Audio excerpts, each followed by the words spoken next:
क्यों नहीं करते हैं? तो आपको बताया ना, आप समझ नहीं पाए। जब गर्मी का मौसम होता है तो तपन होती है, जब गर्मी ज़्यादा होती है तब अशांति ज़्यादा होती है। हम लोग जो बात करते हैं ना अशांति की, तो अशांति का मतलब क्या होता है? गर्मी हो जाना। गर्मी होने पर कोई चीज़ बहुत तेज़ चलने शुरू होती है। जितनी ज़्यादा गर्मी होगी कोई चीज़ की स्पीड उतनी बढ़ जाएगी। जैसे पानी को अगर आप गर्म कर देंगे तो वो भाप बनने लगेगा, स्पीड उसकी बढ़ जाएगी। तो जब मनुष्य गर्मी को झेल लेता है मई जून में, तब उसके बाद जो है उसको शांति की ज़रूरत होती है, क्योंकि उसके बाद फिर या तो वो मृत्यु को प्राप्त हो जाएगा या फिर सामान्य शांति के चाहिए उसको। तो उसके लिए पानी बरसता है। आषाढ़ में वर्षा होती है। आषाढ़ में वर्षा होती है तो इसका मतलब हो गया कि अब उसकी गर्मी शांत हो रही है। और गर्मी शांत होते होते ये जो गुरु पूर्णिमा का माना जाता है, जो आषाढ़ पूर्णिमा हो जाती है, तो वहाँ पर उसको गुरु पूर्णिमा इसलिए मनाया जाता है क्योंकि वहाँ पर अब जाकर के ये माना गया कि अब इसमें गुरु तत्व की प्राप्ति हो जाएगी। मतलब गर्मी इतनी शांत हो जाएगी कि वहाँ से उसे ज्ञान उपलब्ध होने लगेगा।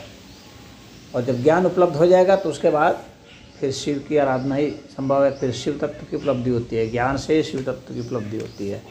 तो जो शैव शास्त्र हैं वे इसी विषय पर प्रकाश डालते हैं कि तब शिव तत्व की उपलब्धि होगी, तब कल्याण होगा, बिना उसके कल्याण नहीं होगा।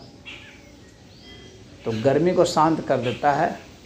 इसलिए सावन का जो महीना है ये मनुष्य में शांति ला देता है, उसकी सारी तपन शांत हो जाती है। तो शिव की आराधना का मुख्य कारण यही है, ये मौसम के हिसाब से जितनी तक बात है। सावन में सामान्य किसान अपने कृषि कार्यों से मुक्त भी हो जाते हैं, कृषि कार्यों को निपटा चुके होते हैं और चारों ओर जल छा जाता है, मस्ती छा जाती है। अब उनके पास समय भी है और इस समय का शास्त्रों में सदुपयोग भी बताया गया है कि वे जाएं और शिव की आराधना करें।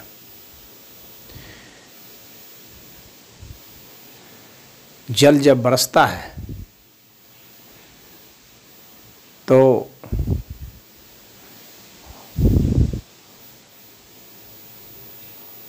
काम वासनाएं शांत हो जाती हैं। इसलिए शिव जी के ऊपर जो शिव की जो वह शिव का जो चिन्ह है शिवलिंग, उसके पर पानी चढ़ाया जाता है।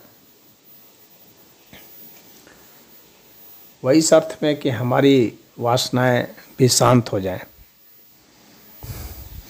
क्योंकि उसके बाद ही शिव तत्व से मुलाकात होने वाली है। शिव तत्व का साक्षात्कार तभी होने वाला है। इसीलिए वहाँ पर बेलपत्र भी चढ़ाया जाता है। बेलपत्र काम शामक औषधि है। यदि काम वासना जिन्हें बहुत सता रही है वे बेलपत्र का सेवन करके देखें तो बहुत अच्छा रहेगा। और जब लिंग के ऊपर बहुत हल्की धार से अगर पानी गिराया जाएगा तो आप देखेंगे कि उसमें शमन हो जाता है और वह ऊर्जा जो है रूपांतरित होती है और रूपांतरित होकर के वो काम ऊर्जा जो है वह ओज और तेज में बदल जाती है। तो सावन का महीना इस चीज़ के लिए भी उपयोगी माना गया है ताकि नर नारी दोनों ही काम वासना की पीड़ा से मुक्त रहें और अपना जन्म सुधारें। जीवन को तो उत्पन्न कर दिया, अब जीवन और मरण से कैसे पार जाएंगे इसकी भी सोचें। और यह तभी संभव है जब शिव तत्व का बोध हो। और इसलिए कहा जाता है कि पूजा करने के लिए जो शिव तत्व है, शिव ने स्वर साधना बताई है। शिव स्वरोदय में अपने बाएं नाक से शिवोच्चार करना है, शिव का मंत्र जपना है।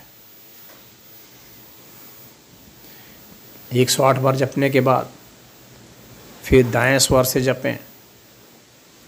इस तरह से बदलते रहें तब तक जब तक कि दोनों ही स्वर बराबर ना चलने लग जाएं, यानी बाएं स्वर और दायां स्वर दोनों बराबर चलने लग जाए, तब आपको बायां और दायां दोनों ही नाक से बंद कर देना है दबाने का काम, और सहज रूप से उसे चलने देना है।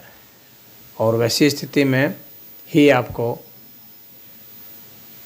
शिव मंत्र का जाप, चाहे ओम नमः शिवाय है, उसका जाप आप करेंगे और तब जो है वह शिव तत्व जागृत होगा। और ज्ञान, वैराग्य और भक्ति, ये जो त्रिनेत्र कहे गए हैं, इन्हीं को त्रिनेत्र कहा गया। तो ये जागृत होंगे, ज्ञान, वैराग्य और भक्ति जागृत होंगे। और इस तरह से आराधना का वो आध्यात्मिक स्वरूप बताया गया। तो इस साधना को अपनाएं। जब दोनों नाकों से, दोनों स्वरों से, नथुनों से बराबर सांस चल रहे, उस समय जब आप ओम नमः शिवाय का मन ही मन जाप करते हैं तो आपकी ऊर्जा बिल्कुल शिव तत्व में बदलनी शुरू हो जाएगी। आपकी ऊर्जा शिव तत्व में बदलनी शुरू हो जाएगी, आप उधर की ओर अग्रसर होने लगेंगे और साधना की भिन्न भिन्न अनुभूतियाँ आपको मिलेंगी। और यह सावन में सबसे अनुकूल माना जाता है। तो इसको करके देखना चाहिए, प्रयोग के रूप में कीजिए और बेलपत्र खाइए भी और शुद्ध गंगा जल पीजिए भी। और प्रतीक अर्थ में वहाँ पर चढ़ाया भी जाता है। तो वह जो शिवलिंग है, लिंग मतलब वो शीशन नहीं होता है बल्कि चिन्ह होता है। इस अस्तित्व का वह चिन्ह है, वह कल्याण का चिन्ह है और वह प्रकृति के साथ संयुक्त है। यानी प्रकृति के साथ जब हम एक भूत होते हैं तभी कल्याण संभव है। प्रकृति से सर्वथा विरोध में रह करके हम कल्याणकारी नहीं हो सकते। यह भी शिव का संदेश है। तो शिव शक्ति का एक साथ ही पूजन अर्चन होना चाहिए सावन में। ऐसा नहीं है कि आपने प्रकृति को नज़रअंदाज कर दिया, क्योंकि प्रकृति को नज़रअंदाज करके आप शिवत्व की ओर नहीं जा सकते। माया से ही आप ब्रह्म की ओर जा सकते हैं, शक्ति से ही आप शिव की ओर जा सकते हैं। हरि ओम।